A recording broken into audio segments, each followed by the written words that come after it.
இல்லாமல் நடக்க வேண்டும் என்பதுதான் இப்படியான கல்விக்கூடங்களுடைய நோக்கம். ஏன்னா ஒட்டுமொத்த இந்திய தேசத்துடைய வளர்ச்சி என்பது கடந்த பல ஆண்டுகளாக ஆணினுடைய அறிவை சபையில் முன்வைத்த காரணத்தால் மட்டுமே நினைத்திருக்கிறது.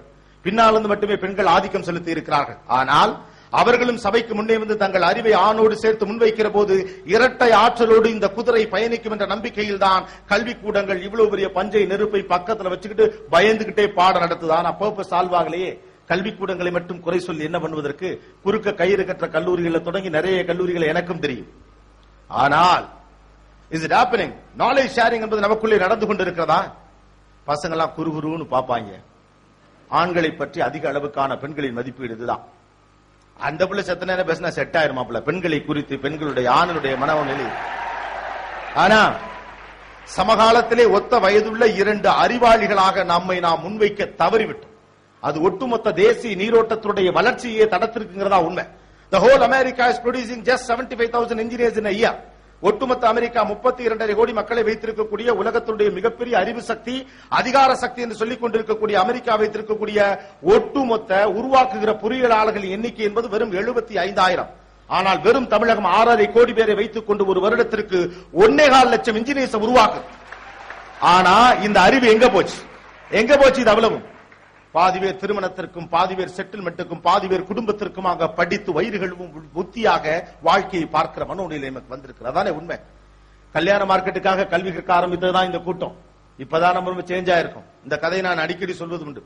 1980களில் நீங்க வாத்தியார் வேலைக்கு படிச்சிருந்தா உடனே பொண்ணு கொடுப்பாங்க. 3 மாசம் கட்டாயம் லீவு. இது போக காலாண்டு, அரையாண்டு. அந்த காலத்துல எல்லாம் வீட்டு வேலையெல்லாம் கிளாஸ்ல படிக்கிற பையனை வச்சே பாத்துக்கலாம். ஊருக்குள்ள வாத்தியார்னா நல்ல மரியாதை வேற இருக்கு. கை நிறைய கவர்மெண்ட் சம்பளம். வாத்தியாருக்கு பொண்ணு கொடு. 85கள் 87கள் எல்லாம் பாத்தீங்கன்னா அப்பர் மிடில் கிளாஸ் இருந்தா, பேங்க் மேனேஜரா இருந்தா உடனே பொண்ணு. அடுத்து கேஷியரா இருந்தா இமீடியட்டா பொண்ணு. 87ல கல்யாணம் பண்ணவங்க கேட்டு பாருங்க. மாப்பிள்ள பார்க்க போறதுன்னு சொல்லிட்டு ஒரு ஃபார்மாலிட்டிக்கு நம்ம ஆளுங்க போவாங்க. அப்பதான் அவர் கேஷியர் காசை எண்ணிட்டு பாரு. மாப்பிள்ள கையில பணமா புழங்குது. எவன் மட்டும் பணம்னே தெரியாது. பொண்ணு கொடுப்பாங்க. 90களின் துவக்கத்தில் டாக்டர் மாப்பிள்ளைகளுக்கு பயங்கர மரியாதை. சீக்கு இல்லாதவன் மனுஷனாவே இருக்க முடியாது.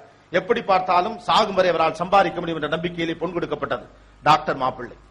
97, 98 ஐடி படிச்சிருந்தா தான் பொண்ணே. அதுவும் அமெரிக்கால இருந்தா 2 பொண்ணுமே கட்டி தருவாங்க. தயார். கை நிறைய சம்பளம். கல்லூரியை விட்டு வெளியே வருகிற போது 25,000 ரூபாய் காசு பண்ணுகிற இயந்திரமாக அவன் வெளியே வருகிறான். அவனுக்கு பெண் கொடுக்கலாம் என்று பயப்படாமல் கல்வி என்பது கல்யாண மார்க்கெட்டில் எடைபோடப்பட்ட சமூகத்தினுடைய வெளிப்பாடாக இன்னமும் நாம இருக்கும். 98ல ஐடி படிச்சிருந்தா தான் பொண்ணு. 2008 ஒரு வருஷம் வந்துச்சு. ஐடி படிச்சவனுக்கு பொண்ணே கிடையாது. ரெசெஷன் வந்துருச்சு. So education is not the only matter to reach the destination. கல்வி என்பது மட்டுமே எல்லைகளை தீர்மானிக்கக்கூடிய இடத்தில் இல்லை. கல்வியின் மூலமாக எதை கற்றுக்கொண்டிருக்கும் என்பதுதான் தேச விருத்திக்கு பயன்பட போகிற அறிவு. இத்தனை ஆண்டுகால கல்வி, இத்தனை ஆண்டுகால உழைப்பு, இத்தனை ஆண்டுகால பாடத்திட்டம், இத்தனை ஆண்டுகால சுய சார்பு சிந்தனை, ஆணுக்கு பெண்ணுக்கும் இடையில் இருக்கக்கூடிய வசீகர தன்மையை தாண்டிய அறிவு பகிர்தலுக்கே நம்மளை தயார்படுத்தல அப்படின்னு சொன்னா இன்னமும் சினிமா பார்த்து சீரழிகிற சாதாரண கூட்டம் தான் நாம். இவ்வளவு பெரிய அறிவையும் ஆற்றலை வைத்துக் கொண்டு உலகத்தினுடைய அதிகார சக்தியாக உட்கார்ந்து இருக்க வேண்டிய நாம் அமெரிக்காவின் கேள்விக்கு பயப்பட வேண்டிய அவசியத்தில் இருக்கிறோம். உலக நாடுகள்ல சின்னது பெரிதுன்னு போற வரவெல்லாம் கிரிக்கெட்ல போட்டு அடிக்கிற மாதிரி அத்தனை அடிக்கலாம். பார்த்துக்கிட்டே உட்கார்ந்து இருக்கீங்க. எனக்கு கவலை இல்லை. என் கதவுக்கும் ஜன்னலுக்கும் ஆபத்து வராதவரை எதை பற்றி நான் கவலைப்பட போவதில்லை என்று இளைஞர் கூட்டம் தொடர்ந்து நம்பிக்கொண்டிருக்கும் என்றால் ஒரு நாள் உங்கள் நெஞ்சில் கத்தி குத்தும். ஐயோ என்று நீங்கள் கத்துகிற போது அடுத்தவன் எக்கனாமிக்ஸ் பேசிக்கிட்டு இருப்பான். உலக நாடுகள் எப்படி வேண்டுமானால் இருந்து விட்டு போகட்டும். உறவுகளையும் குடும்ப நிறுவனங்களையும் தன்மானத்தையும் கௌரவத்தையும் வாழ்க்கையாக கொண்டிருக்கிற இந்திய தேசத்தில் படிக்கிறவர்கள் தேசத்துக்காகத்தான் படிக்கணும். நீங்கள் படிப்பது உங்கள் வயிற்றை கழுவ அல்ல. இந்த தேசத்தினுடைய, இந்த உலகத்தினுடைய தலையெழுத்தை மாற்றுகிற மாபெரும் ஆயுதம் உங்கள் கையில் கொடுக்கப்பட்டிருக்கிறது. Let us be very sincere about education. உலக நாடுகள் உங்களை பார்த்து பயப்படுவது உங்கள் கல்வி அறிவுக்காக. உலக நாடுகள் உங்கள் பார்த்து பயப்படுவது உங்களுடைய புத்திசாலித்தனத்துக்காக, உங்க ஐடி நாலேஜுக்காக. அமெரிக்காவில் விலை பேசுகிறார்கள், ஐரோப்பாவில் விலை பேசுகிறார்கள். இந்தியால படிச்சுட்டு வெளிநாட்டுல போய் வேலை பார்க்கறான். ஏன் பார்க்கறான்? ஏன் நீங்க உருவாக்கலைங்க? Why it didn't happen? ஒரு பொருள் உங்களுடையதான். இந்த மைக்கில இருந்து தொடங்கி கேமரால இருந்து தொடங்கி ஏதாவது நம்மட்ட அந்த ப்ரொஜெக்ட் நம்மட்டா தயாரித்தவன் இந்தியன். மூளை இந்தியனுடையது, வியர்வை இந்தியனுடையது, ரத்தம் இந்தியனுடையது. நான் புள்ள பத்து ஊராம் பேருக்கு இனிஷியல் வச்சுட்டு வெக்கம் இல்லாம நடந்துட்டு இருக்கோம். இவ்வளவு இன்ஜினியர்ஸ் வச்சு why it happened? ஏன் கோவமே வரல உங்களுக்கு?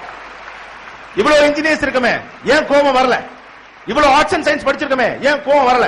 இவ்வளவு இதுக்கு ஓட்டு போடுறதுக்கு கூட கோபம் வரலையே. ஏன் வேலை அது இல்ல? எல்லாமே செலிப்ரேஷனா போச்சு, எல்லாமே ஃபெஸ்டிவலா போச்சு, எல்லாத்தையும் டிவியில் பார்க்கக்கூடிய கேளிக்கையாக மாறி போச்சு. எலெக்ஷன் டிவில பாத்துக்குவோம், கிரிக்கெட் மேட்ச் டிவில பாத்துப்போம், பூகம்பம் டிவில பாத்துப்போம், பார்லிமெண்ட்ல அட்டாக் நடந்தாலும் என்டர்டைன்மெண்ட், தோனி டிவில வந்தாலும் entertainment, everything is entertainment. Japan